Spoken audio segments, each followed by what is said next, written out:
একথা শুনবার পরে কৌশিক ব্রাহ্মণ প্রধান্বিত হলে কি একজন মাংস বিক্রি করে তিনি হলেন কসাই, যে অহরহ দিবানিশ জীবকে হত্যা করে তার কাছে আমার ধর্মজ্ঞান শিখতে হয়।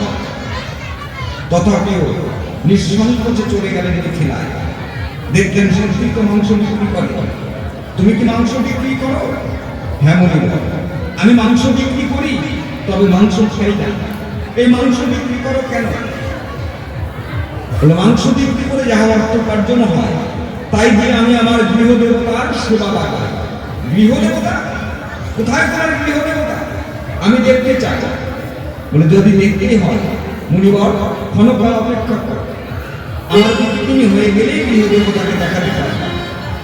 বেচা কেনা করে যখন সঙ্গে করে নিয়ে গেল, বাড়িতে নিয়ে গিয়ে বলল, মুনিবর একবার ভালো করে চেয়ে দেখুন, এই যে আমার পিতা মাতা, আমার ভগ্নী ভ্রাতা, আমার স্ত্রী পুত্র কন্যা, এরাই আমার পিতা মাতা, এরাই আমার গৃহদেবতা। আপনিও কারো না কারো সন্তান। আজকে ঈশ্বরের আরোগ্য লাভ করবার জন্য ব্রহ্মচারী হয়ে তপস্যায় মগ্ন হয়ে আছে। মুনিবর আপনার জন্য কেঁদে কেঁদে আপনার পিতা মাতা দুটো প্রাণী অন্ধকায় হয়ে গেছে। আপনার সাধন ভজনের পথ পিছল হয়ে যাবে। মুনিবর সংসার ধর্মের উপরে আর কিছুই নেই। কিন্তু বন্ধু, আজকে তুমি বলে গেলে যে বৃহৎ কিছু পেতে হলে সামান্য কিছু ত্যাগ করতে হয়।